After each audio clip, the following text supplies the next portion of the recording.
Hello friends, आज मैं आपके साथ इकोनॉमिक्स का एक और टॉपिक लेके आया हूँ, बल्कि इंटरनेशनल इकोनॉमिक्स का टॉपिक है exchange rate adjustment under capital mobility.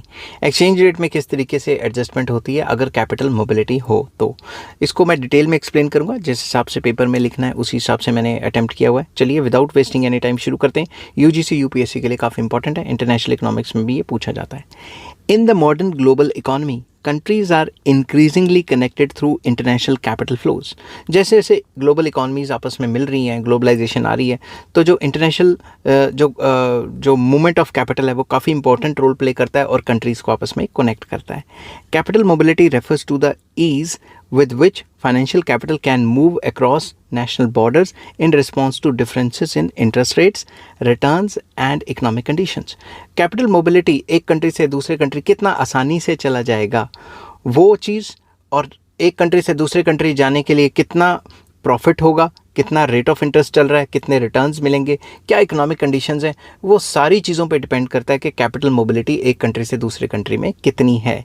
तो कैपिटल मोबिलिटी बेसिकली अगर ज़्यादा है तो हम कहते हैं कि पैसा आसानी से एक कंट्री से दूसरे कंट्री चला जाता है, और अगर कैपिटल मोबिलिटी काफ़ी रिजिड है, काफ़ी जो है कैपिटल लेस मोबाइल है, तो एक कंट्री से दूसरे कंट्री जो पैसा जाना मुश्किल या फिर उसकी जो फ्लेक्सिबिलिटी है वो कम होती है। Exchange rate adjustment under capital mobility explains how exchange rates, balance of payment and macroeconomic policies interact when capital flows are free or restricted. Simple words में exchange rate adjustment under capital mobility ये explain करता है कि किस तरीके से exchange rate या balance of payment या मैक्रो इकोनॉमिक पॉलिसीज़ किस तरीके से कैपिटल फ्लोज को असर डालती हैं, किस तरीके से कैपिटल फ्लोज को एक कंट्री से दूसरे कंट्री में जो फ्लो होना पैसा उसको फ्री करती हैं या रिस्ट्रिक्ट करती हैं या फिर प्रॉफिटेबल बनाती हैं या नॉन प्रॉफिटेबल बनाती हैं। The presence of capital mobility significantly affects the effectiveness of monetary and fiscal policies and process of balance of payment adjustment. अगर कैपिटल मोबिलिटी है तो ये असर डालती है कि मॉनेटरी पॉलिसी या फिस्कल पॉलिसी कितनी इफेक्टिव होगी और बैलेंस ऑफ पेमेंट किस तरीके से एडजस्ट करेगा। तो कैपिटल मोबिलिटी इन सारी चीज़ों पे भी असर डालती है। अब मीनिंग ऑफ कैपिटल मोबिलिटी क्या है? Capital mobility refers to the degree to which financial capital can move freely between the countries, के कंट्रीज़ के बीच में फाइनेंशियल कैपिटल पैसा कितनी तेज़ी से कितनी फ्रीली मूव करता है। In simple words, capital mobility means the ability of investors to buy and sell financial assets across countries मैंने 2 बार लिख दिया, अक्रॉस कंट्रीज़ विदाउट रिस्ट्रिक्शंस। तो सिंपल वर्ड्स में ये भी कह सकते हैं कि रिस्ट्रिक्शंस के बगैर एक कंट्री से दूसरे कंट्री पैसा कितनी तेज़ी से जा सकता है, और जो फॉरेन इन्वेस्टर्स हैं वो कितनी तेज़ी से एक कंट्री से दूसरे कंट्री जाके एसेट्स खरीद सकते हैं या बेच सकते हैं। टाइप्स ऑफ कैपिटल मोबिलिटी, सबसे पहला आ जाता है perfect capital mobility. Capital flows freely, small interest rate differences cause large capital movements. इस केस में परफेक्टली कैपिटल मोबिलिटी या परफेक्ट कैपिटल मोबिलिटी में जो कैपिटल फ्लोज होते हैं वो एकदम फ्री होते हैं। हल्का सा रेट ऑफ इंटरेस्ट में चेंजेस आया तो पैसा एक कंट्री से दूसरे कंट्री में चला जाता है। जिस कंट्री में ज़्यादा रेट ऑफ इंटरेस्ट मिल रहा होगा वहाँ चला जाएगा। इम्परफेक्ट कैपिटल मोबिलिटी क्या है? Capital flows exist but are restricted by controls और रिस्क। कैपिटल फ्लोज एक कंट्री से दूसरी कंट्री में आ जा सकते हैं बट रेस्ट्रिक्टेड होते हैं और कंट्रोल्स होते हैं, ठीक है। कंट्रोल बाय गवर्नमेंट कंट्रोल करती है अपनी पॉलिसीज़ के थ्रू या रिस्क के थ्रू कंट्रोल किया जाता है उनको। नो कैपिटल मोबिलिटी, जिसमें कि capital movements are highly restricted, एक कंट्री से दूसरे कंट्री पैसा जा ही नहीं सकता। अब आ जाता है meaning of exchange rate adjustment. तो हम कैपिटल फ्लोज से एक्सचेंज रेट को कैसे एडजस्टमेंट करेंगे, तो इसके लिए आपको पता होना चाहिए कि भाई एक्सचेंज रेट एडजस्टमेंट होता क्या है। Exchange rate adjustment refers to changes in the value of a country's currency to control balance of payment disequilibrium. Balance of payment के डिसइक्विलिब्रियम को कंट्रोल करने के लिए एक्सचेंज रेट में किस तरीके से जो है एडजस्टमेंट लाई जाती है। It can occur through devaluation और रीवैल्यूएशन जो कि फिक्स एक्सचेंज रेट में होता है, और एप्रिसिएशन एंड डिप्रिसिएशन जो कि फ्लेक्सिबल एक्सचेंज रेट में होता है। अगर आपको डीवैल्यूएशन रीवैल्यूएशन के बारे में जानना है, मैंने ऑलरेडी फुल चैप्टर अपलोड किया हुआ है, या डेप्रिसिएशन एप्रिसिएशन मैंने ऑलरेडी फुल चैप्टर अपलोड किया। आप मुझे नीचे कमेंट कर देना कि please share the video of so and so, ठीक है। अब आ जाता है relationship between capital mobility and exchange rate. Capital mobility और एक्सचेंज रेट में क्या रिलेशन है आपस में? Capital flows respond to interest rates differential, expected exchange rate changes, risk and confidence. जो कैपिटल फ्लोज होते हैं ये किस पे डिपेंड करते हैं कि इंटरेस्ट रेट किस कंट्री में ज़्यादा है उस कंट्री में चले जाते हैं। एक्सपेक्टेड एक्सचेंज रेट्स क्या है कि क्या एक्सपेक्ट करते हैं कि फ्यूचर में इस कंट्री का एक्सचेंज रेट ऊपर जाएगा नीचे जाएगा, उस पर भी डिपेंड करता है।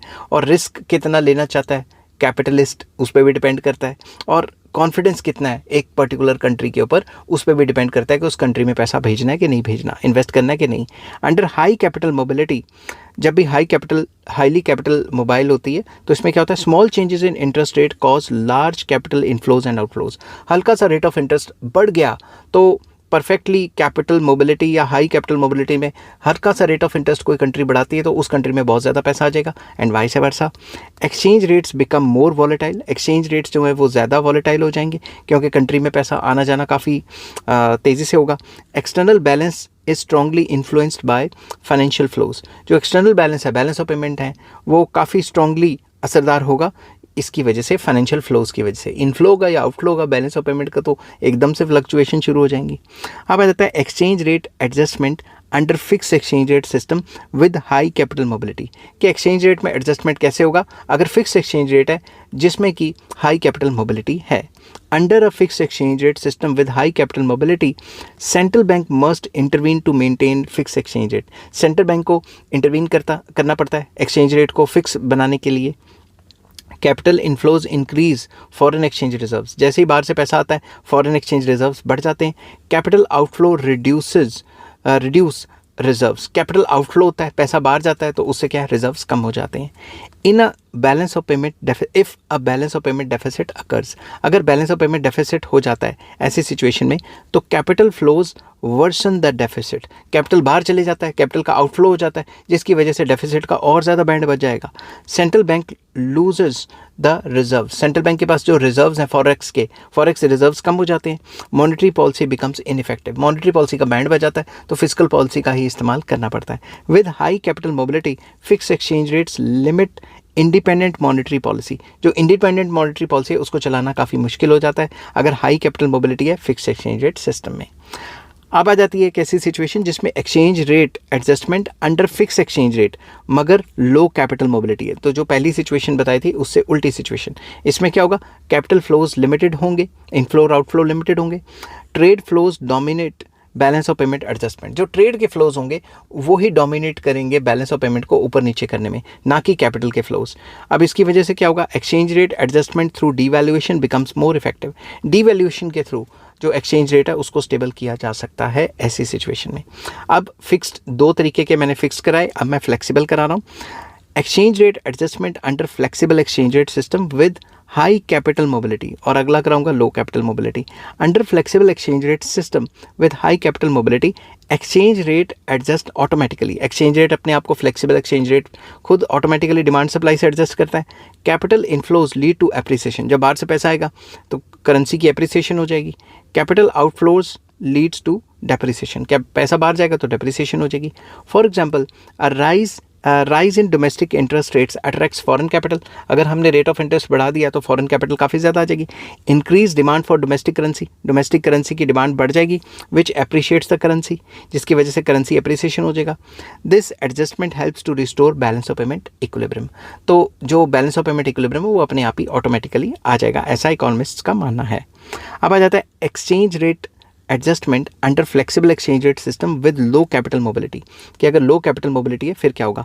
Under flexible exchange rate system with low capital mobility exchange rates responds mainly to trade flows, तो कैपिटल फ्लो को तो इतना रिस्पॉन्ड नहीं करेंगे, ट्रेड फ्लो को रिस्पॉन्ड करेंगे, तो एडजस्टमेंट क्या रहेगा, स्लोअर रहेगा। और greater role of trade policies, तो जो एक्सपोर्ट इम्पोर्ट की जो पॉलिसीज़ हैं उस पर काफ़ी ज़्यादा इंपॉर्टेंस चली जाएगी, तो उनका रोल काफ़ी इंपॉर्टेंट हो जाएगा। अब एडवांटेजेस क्या हैं, advantages of exchange rate adjustment under capital mobility, तो कैपिटल मोबिलिटी के थ्रू अगर हम एक्सचेंज रेट को एडजस्ट करें उसके क्या फ़ायदे रहेंगे। Faster correction of balance of payment disequilibrium, अगर बैलेंस ऑफ पेमेंट डिसइक्विलिब्रियम है, बाहर से इनफ्लो करवा के, कैपिटल का इनफ्लो करवा के, रेट ऑफ इंटरेस्ट बढ़ा के बाहर से कैपिटल इनफ्लो हो जाएगा, तो काफ़ी तेज़ी से बैलेंस ऑफ पेमेंट डिसइक्विलिब्रियम को इक्विलिब्रियम में लाया जा सकता है। Efficient allocation of global capital, तो ग्लोबल कैपिटल का फुलर यूटिलाइजेशन होगा, जहाँ पैसा ज़्यादा है वहाँ से निकल के उस कंट्री में चला जाएगा जहाँ पैसे की ज़रूरत है। Greater monetary policy effectiveness under flexible exchange rates, तो अगर ये सिस्टम चले तो मॉनेटरी पॉलिसी की इफेक्टिवनेस बढ़ जाएगी और फ्लेक्सिबल एक्सचेंज रेट सिस्टम होना चाहिए, फिक्स नहीं होना चाहिए।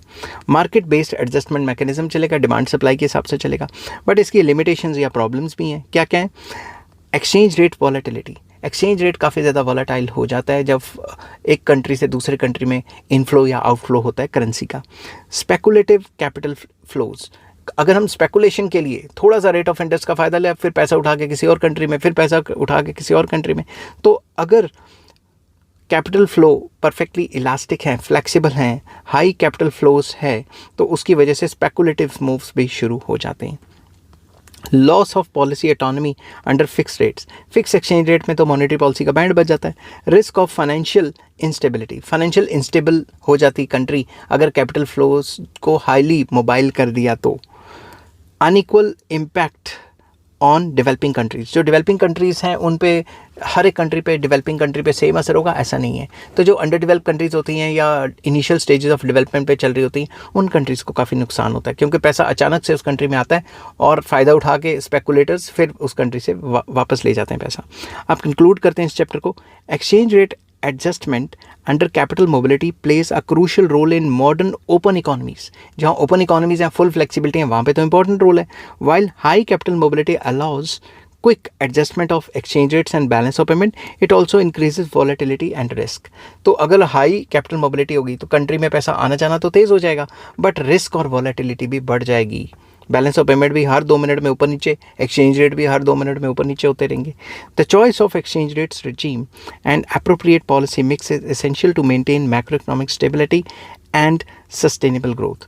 अब ये डिपेंड करता है कि हम किस टाइप का एक्सचेंज रेट फॉलो कर रहे हैं, उसी के हिसाब से हमें पॉलिसीज़ बनानी पड़ेंगी ताकि कैपिटल फ्लोज को अच्छे से कंट्रोल किया जा सके, अपने कंट्री की फेवर में कंट्रोल किया जा सके। आई होप ये वीडियो आपको पसंद आई होगी। अगर पसंद आती है तो please like, share and subscribe. Take care, bye bye.